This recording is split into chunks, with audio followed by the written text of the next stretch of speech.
I won everything. Yeah. By societal standards, Yes. by male criterion for what success looks like, I hit a grand slam home run, and I still ended up on the floor of a mental hospital wanting to kill myself. Like, why is that?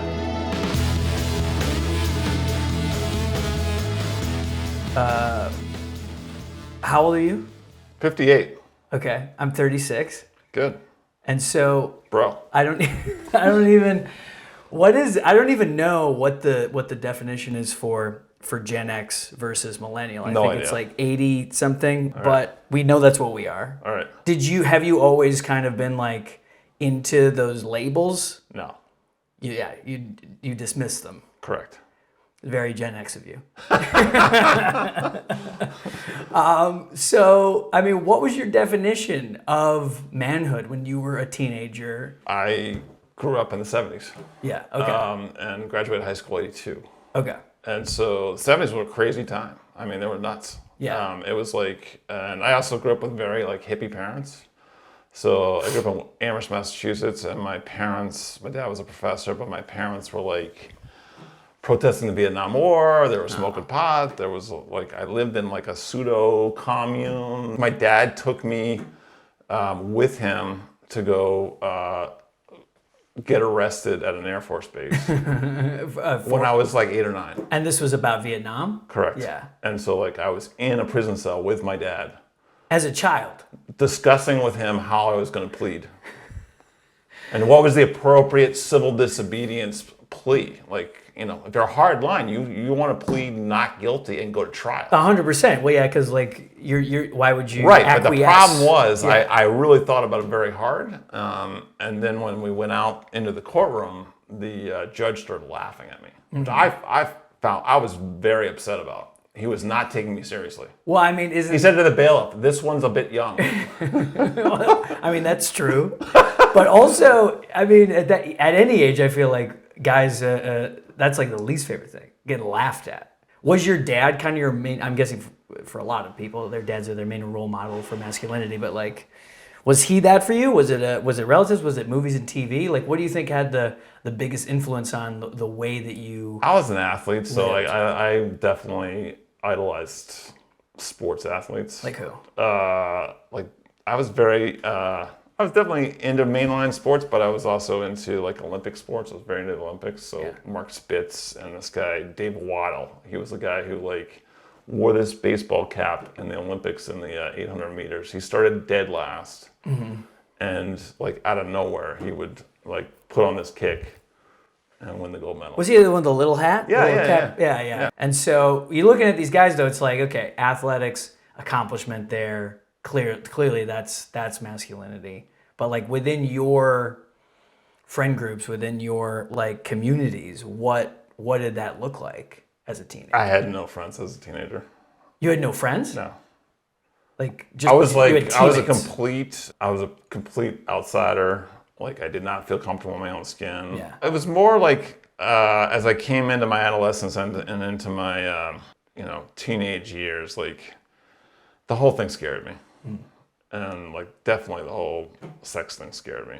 And so I just like scared you like how? I felt shame about it.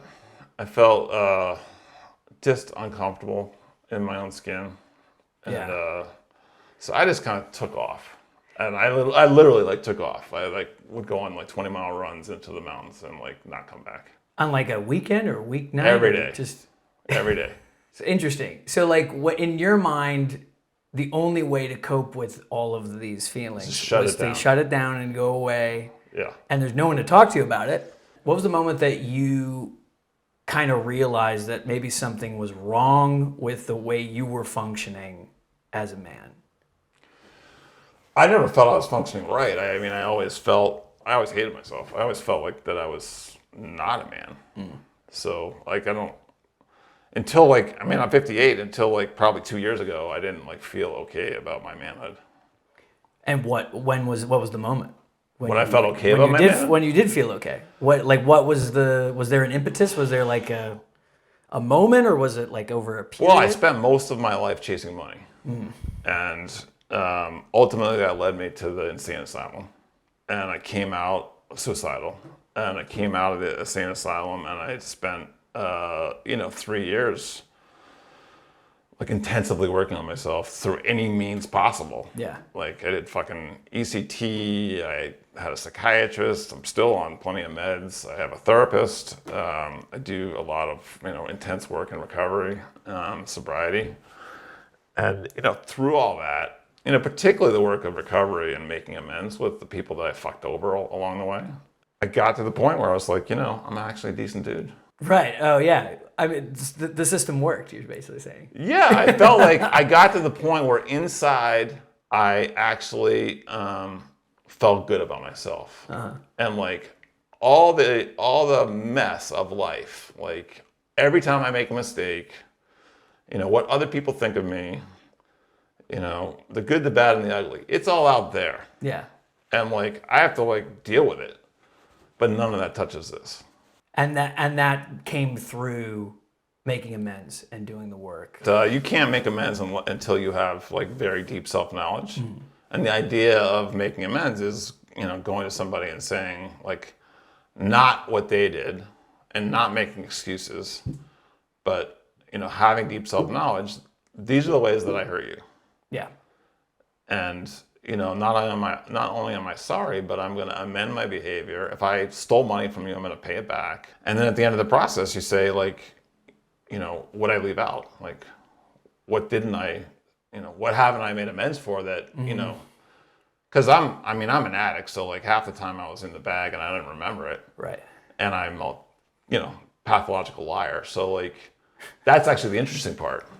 It's like, I don't even remember 10%. And then if someone's actually like participating in the process, they give you great feedback about like all the stuff that I forgot. That you didn't, or maybe didn't even realize you were doing. Right. Like actually in two cases, like they said, well, there was this other person you fucked over.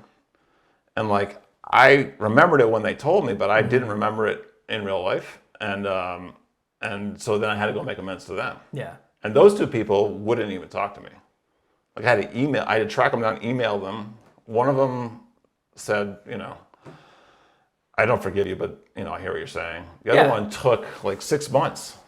And she said, you were sick and you're still sick. And I'm glad you think you're doing better, but I want nothing to do with you.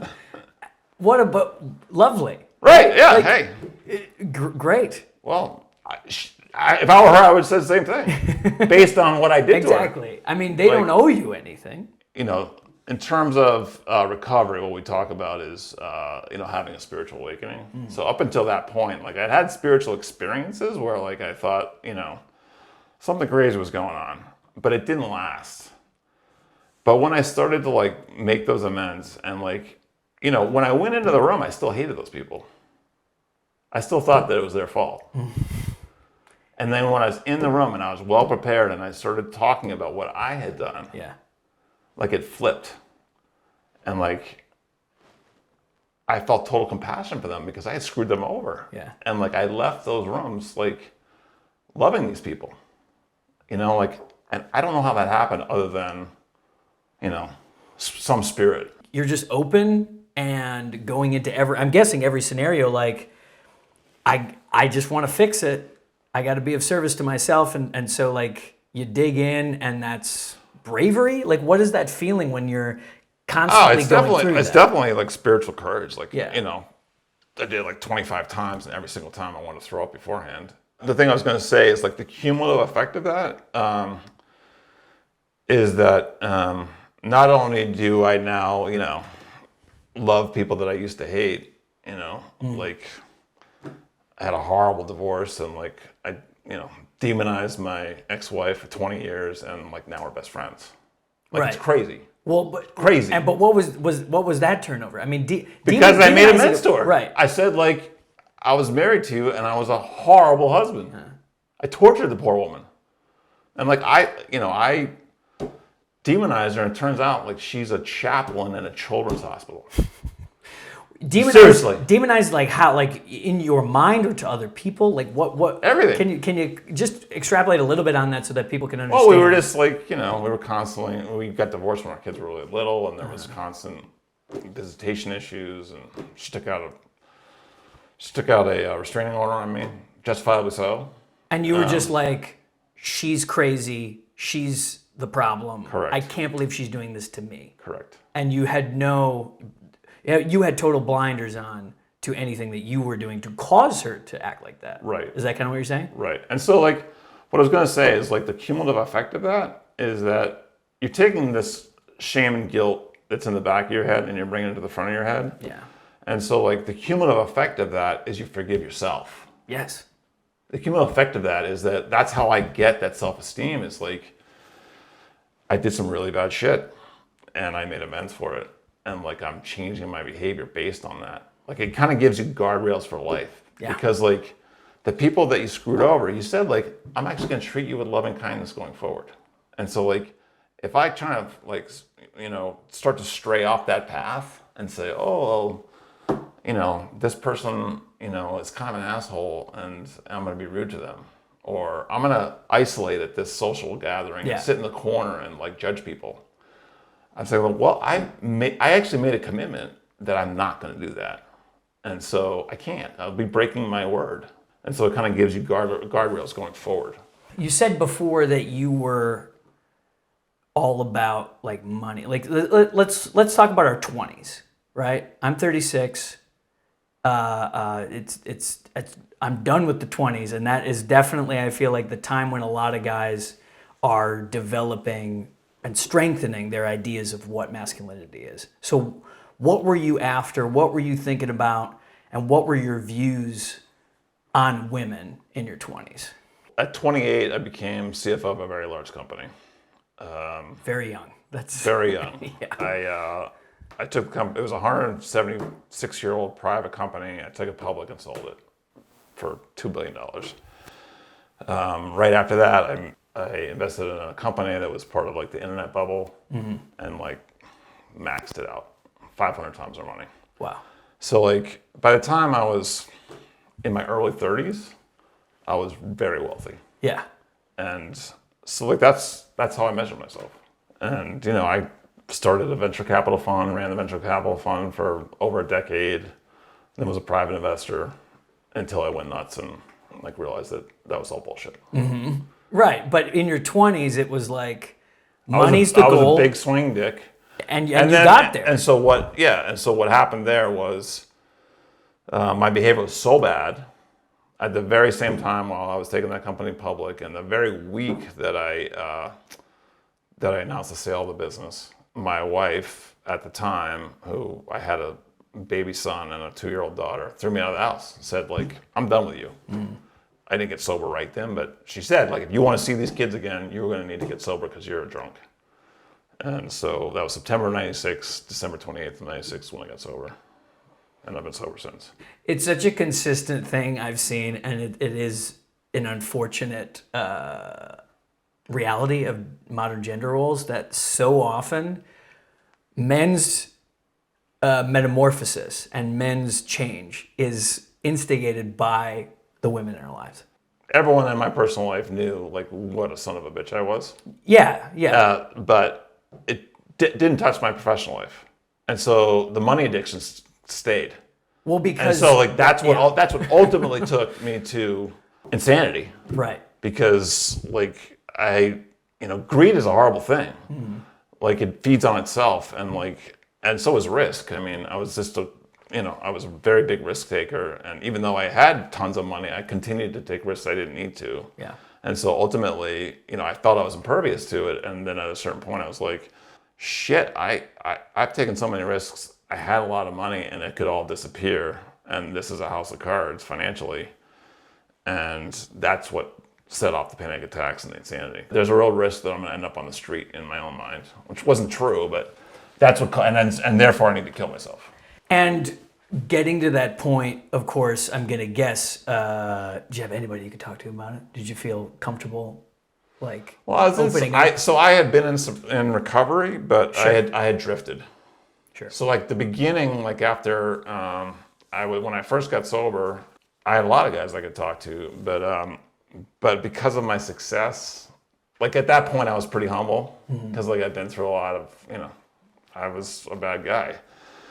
But like my ego came back and my connection to those guys and my connection to any kind of spirituality drifted. Yeah. And, I was a big guy. I was going to big parties. I was throwing big parties. I was the man. I mean, it feels good to be the man. Like money, women, power, It really confidence. doesn't. It really doesn't. I mean, deep down, it really doesn't. I mean, I think right, but it can. This is kind of what we're hammering into. It's like that does it. That's what success is. That's what I feel like a lot of men are going for, but they don't understand. The deep down stuff is the real work. I used to go work out, come home, sit in my backyard of this huge house I had with my dog, and like look at the stock market and smoke a cigar, drink a Diet Coke, and my daughter would come out, look at me and say, "Nice, Dad, nice. It's a good look." Like, Dad, you're really not so cool. Like, this is really not so cool what you're doing right now. Right. And you're like, hey, you're not the one with the cigar, kid. Right. You don't get it. Right. But it's interesting because, again, and this is, I think, what the toughest kind of disparity is for men is like that looks and sounds like what you want. The moral of my story is I was incredibly wealthy by the time I was 30. Right. And it didn't fucking matter. What did matter?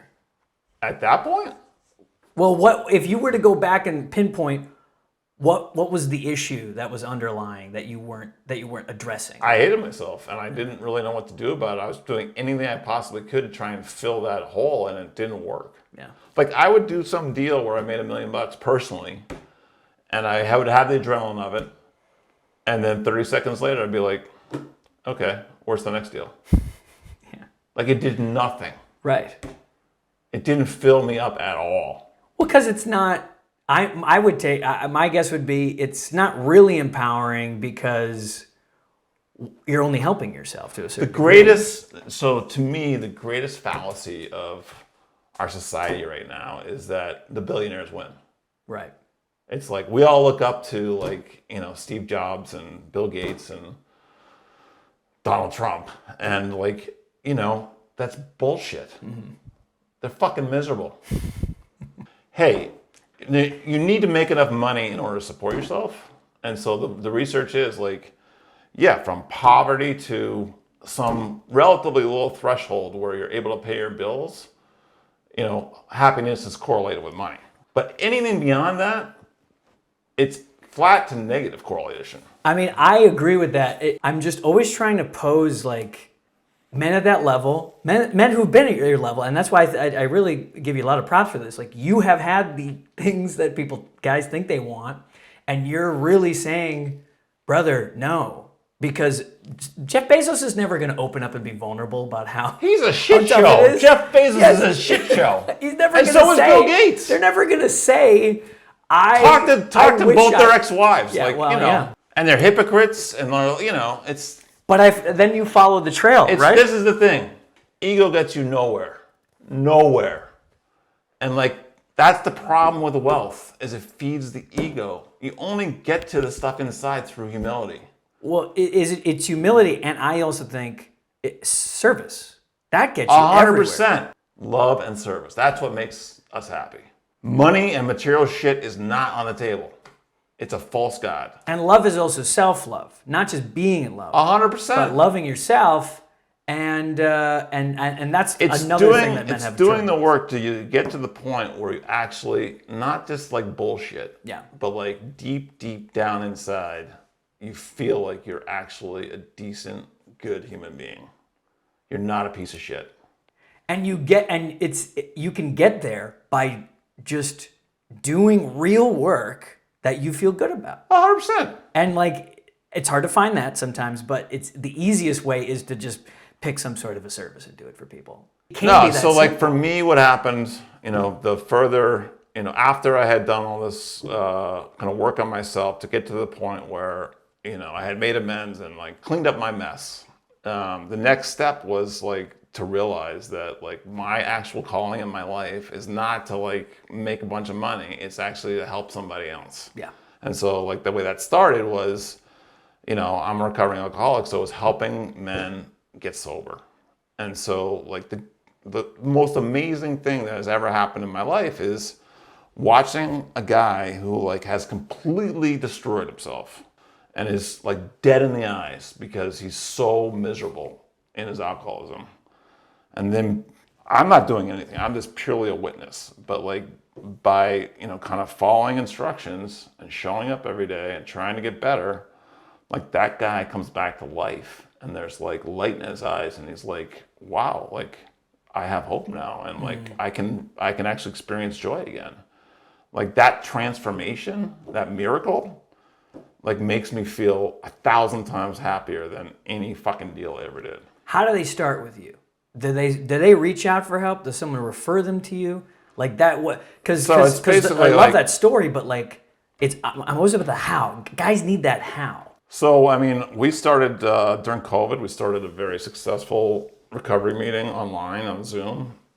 We just had our shit together before everyone else, and so like we actually had a meeting that met 3 times a day, 7 days a week. So we had 21 meetings. We had 300 people coming to every single one of those meetings. And like the whole process is like, you're there for the guy who's just coming, for the beginner, for the guy who's still fucking drunk or is coming in and like, worried he's never going to see his kids again. Yeah.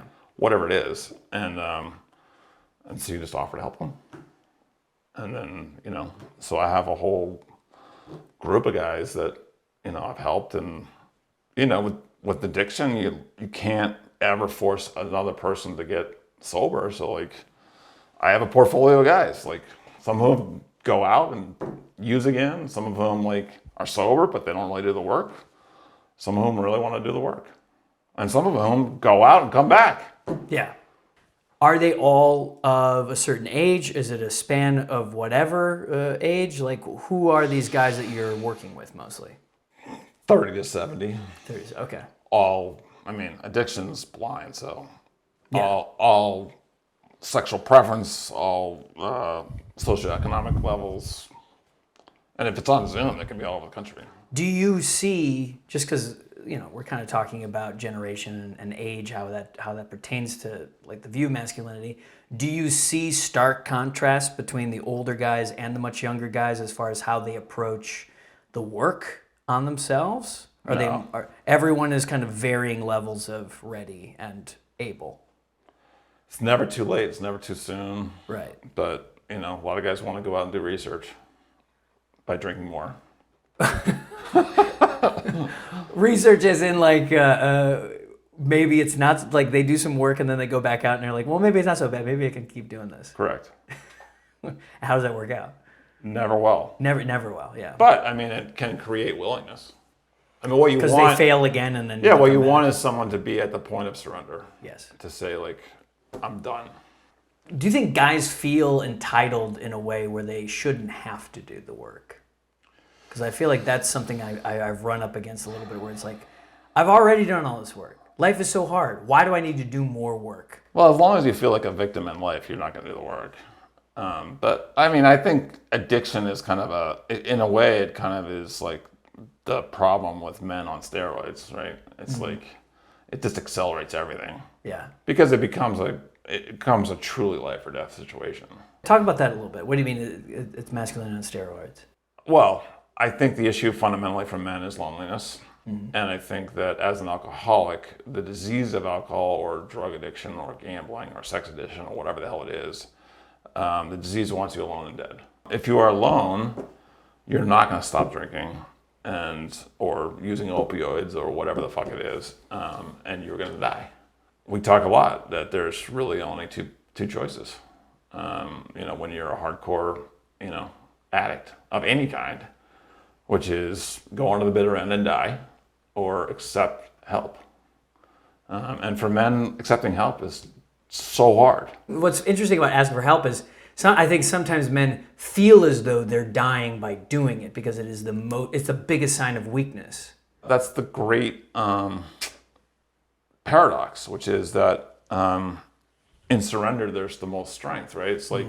It's like asking for help gives you the most help. Right. And it's the hardest thing to do as men. Helping other people helps you. Same thing. It's right, the same paradox. Right. Yeah. Right. But as an addict, like you fight against it, you fight against it, you fight against it. And when you're finally at that point of surrender, it's like, it can turn like that, where you're like, all of a sudden, like, oh my God, I don't have to fight anymore. Mm-hmm. And there's all these people to help me. Yeah. And I'm no longer, in my apartment alone with the chains drawn, drinking handles of vodka, or doing lines of cocaine or whatever it is. Yeah. Well, so that's my point, is that I won everything. Yeah. By societal standards, Yes. by male criterion for what success looks like, I hit a grand slam home run, and I still fucking ended up on the floor of a mental hospital wanting to kill myself. Like, why is that? Yeah, and it's not because you had some mental issues that other people don't have. Anyone could get there. It was because I actually bought the myth, hard. Yes. And I got to the mountaintop, and I was like, fuck, this was all bullshit. Yeah. I still feel like shit. This was not as long as you're looking up saying, well, that's the solution, right? You might have a prayer that, like, it actually is a solution. Yeah. But if you get there and you're like, oh fuck, this doesn't change anything, like, that makes you insane. Right.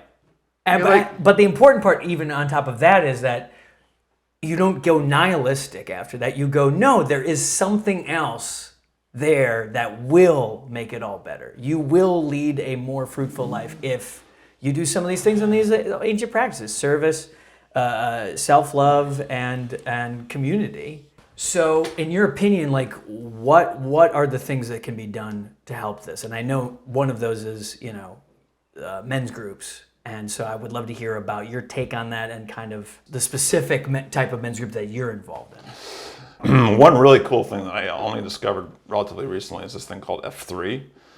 And it's for fitness, fellowship, and faith. And so, like, there are 75,000 men across the country. You can look it up online.